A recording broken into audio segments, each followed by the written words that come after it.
ನಮಸ್ಕಾರ ಸ್ನೇಹಿತರೆ, ನಮ್ಮ ಮೈಥಾಲಜಿ ಮೀಟ್ಸ್ ಮೀ ಚಾನಲ್ಗೆ ನಿಮಗೆಲ್ಲರಿಗೂ ಆದರದ ಸ್ವಾಗತ. 20ನೇ ಶತಮಾನದಿಂದ ಸಾಂಪ್ರದಾಯಿಕ ಹಬ್ಬದಂತೆ 2026ರ ನಾಗರ ಪಂಚಮಿಯು ಸೋಮವಾರ ಆಗಸ್ಟ್ 17ರಂದು ಬಂದಿದೆ. ಈ ದಿನದಂದು ಮುಖ್ಯವಾಗಿ ಹುತ್ತಕ್ಕೆ ಹಾಲು ಎರೆಯುವುದು, ಅರಿಶಿನ ಕುಂಕುಮ ಹಾಗೂ ತಂಬಿಟ್ಟು ನೈವೇದ್ಯ ಮಾಡುವುದು ಮತ್ತು ಸಹೋದರನ ಕ್ಷೇಮಕ್ಕಾಗಿ ಹೆಣ್ಣು ಮಕ್ಕಳು ಪ್ರಾರ್ಥಿಸುವುದು ಪ್ರಮುಖ ಆಚರಣೆಗಳು.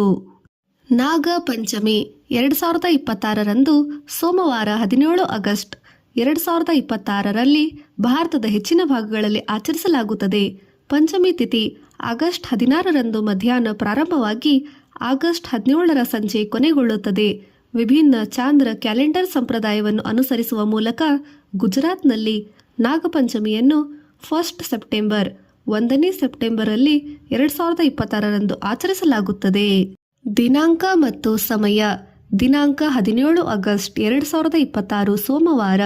ಪಂಚಮಿ ತಿಥಿ ಆರಂಭ 16 ಆಗಸ್ಟ್ 2026 ಸಂಜೆ 4:52. ಪಂಚಮಿ ತಿಥಿ ಅಂತ್ಯ 17 ಆಗಸ್ಟ್ 2026ರ ಸಂಜೆ 5 ಗಂಟೆವರೆಗೆ. ಆಚರಣೆಗಳು ಮತ್ತು ಮಹತ್ವ. ಹುತ್ತದ ಪೂಜೆ. ಹೆಣ್ಣು ಮಕ್ಕಳು ಹುತ್ತದ ಬಳಿ ತೆರಳಿ ನಾಗದೇವನಿಗೆ ಪೂಜೆ ಸಲ್ಲಿಸಿ ಹಾಲನ್ನು ಎರೆಯುತ್ತಾರೆ. ನೈವೇದ್ಯ ತಂಬಿಟ್ಟು, ಮಂಡಕ್ಕಿ, ಅರಿಶಿನ ಕುಂಕುಮ ಮತ್ತು ಹೂವುಗಳನ್ನು ಅರ್ಪಿಸಲಾಗುತ್ತದೆ. ಸಹೋದರರ ರಕ್ಷಣೆ. ಕರ್ನಾಟಕದ ಹಲವೆಡೆ ಇದು ಸಹೋದರಿಯರು ತಮ್ಮಣ್ಣ ಅಥವಾ ಅಣ್ಣನ ಒಳಿತಿಗಾಗಿ ಬೇಡಿಕೊಳ್ಳುವ ವಿಶೇಷ ಹಬ್ಬವಾಗಿದೆ. ದೈವಿಕ ನಂಬಿಕೆ. ಶಿವನ ಆಭರಣವಾದ ಸರ್ಪಗಳನ್ನು ಪೂಜಿಸುವುದರಿಂದ ನಾಗದೋಷಗಳು ನಿವಾರಣೆಯಾಗಿ ಕುಟುಂಬದಲ್ಲಿ ಸುಖ ಶಾಂತಿ ನೆಲೆಸುತ್ತದೆ ಎಂಬ ನಂಬಿಕೆ ಇದೆ. ನಾಗರ ಪಂಚಮಿ ಪೂಜಾ ವಿಧಾನ. ಮನೆ ಸ್ವಚ್ಛತೆ. ಬೆಳಿಗ್ಗೆ ಬೇಗ ಎದ್ದು ಸ್ನಾನ ಮಾಡಿ ಮನೆಯನ್ನು ಸ್ವಚ್ಛಗೊಳಿಸಿ ಹೊಸ್ತಿಲಿಗೆ ರಂಗೋಲಿ ಹಾಕಿ ನಾಗರ ಮೂರ್ತಿ ಪೂಜೆ. ಮನೆಯಲ್ಲಿ ದೇವರ ಮನೆಯಲ್ಲಿ ಬೆಳ್ಳಿ, ತಾಮ್ರ ಅಥವಾ ಮಣ್ಣಿನ ನಾಗಪ್ಪನ ಮೂರ್ತಿಯನ್ನು ಇಟ್ಟು ನೀರು ಅಥವಾ ಹಾಲಿನಿಂದ ಅಭಿಷೇಕ ಮಾಡಿ. ಹಲಗಿ ಪೂಜೆ. ಮರದ ಹಲಗೆಯ ಮೇಲೆ ಅರಿಶಿನ ಕುಂಕುಮದಿಂದ 5 ನಾಗರ ಚಿತ್ರಗಳನ್ನು ಬರೆದು ಪೂಜಿಸುವ ಪದ್ಧತಿಯೂ ಸಹ ಇದೆ. ಹುತ್ತದ ಪೂಜೆ. ಹತ್ತಿರದ ದೇವಾಲಯ, ದೇವಸ್ಥಾನ ಅಥವಾ ನಾಗರ ಹುತ್ತಕ್ಕೆ ತೆರಳಿ ಅದಕ್ಕೆ ಭಕ್ತಿ ಭಾವದಿಂದ ಹಾಲನ್ನು ಎರೆದು ಪ್ರಾರ್ಥಿಸಿರಿ. ಮಂಗಳಾರತಿ. ಧೂಪ ದೀಪ ಹಚ್ಚಿ ಕರ್ಪೂರದ ಆರತಿ ಬೆಳಗಿ ಹಣೆ ಮುಖಕ್ಕೆ ಅರಿಶಿನ ಹಚ್ಚಿಕೊಳ್ಳಿರಿ.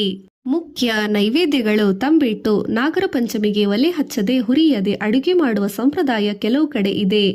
ಅಕ್ಕಿ ತಂಬಿಟ್ಟು. ಹಸಿ ಅಕ್ಕಿಯನ್ನು ತೊಳೆದು ಒಣಗಿಸಿ ನುಣ್ಣಗೆ ಹಿಟ್ಟು ಮಾಡಿಕೊಳ್ಳಿ. ಇದಕ್ಕೆ ಬೆಲ್ಲದ ಪಾಕ, ಏಲಕ್ಕಿ ಪುಡಿ ಮತ್ತು ತುಪ್ಪ ಸೇರಿಸಿ ಉಂಡೆ ಕಟ್ಟಿಕೊಳ್ಳಿರಿ. ಹುರಿಗಡಲೆ. ಪುಟಾಣಿ ತಂಬಿಟ್ಟು.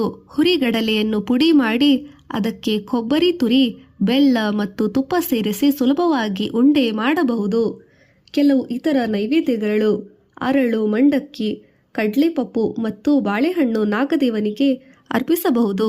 ಶ್ರಾವಣ ಶುಕ್ಲ ಪಂಚಮಿ ತಿಥಿಯಲ್ಲಿ ಬರುವ ನಾಗರ ಪಂಚಮಿಯು ಇದಕ್ಕೆ ಸಾಂಪ್ರದಾಯಿಕವಾಗಿ ನೈವೇದ್ಯ ಮಾಡಬೇಕು. ತಂಬಿಟ್ಟು, ಕಡಬು, ಅರಿಶಿನ ಎಲೆಯಲ್ಲಿ ಮಾಡಿದ ಕಡಬು ಮತ್ತು ವಿವಿಧ ಸಿಹಿ ತಿಂಡಿಗಳನ್ನು ದೇವರಿಗೆ ನೈವೇದ್ಯದಿಂದ ಭಕ್ತಿ ಭಾವದಿಂದ ಮಾಡಲಾಗುತ್ತದೆ. ನಂಬಿಕೆಯ ಪ್ರಕಾರ ಈ ದಿನ ನಾಗರ ಪೂಜೆ ಮಾಡುವುದರಿಂದ ಸರ್ಪಭಯ ನಿವಾರಣೆಯಾಗುತ್ತದೆ ಮತ್ತು ನಾಗದೋಷವಿರುವವರಿಗೆ ಪರಿಹಾರ ದೊರೆಯುತ್ತದೆ ಎಂಬ ನಂಬಿಕೆ ಬಲವಾಗಿ ಇದೆ.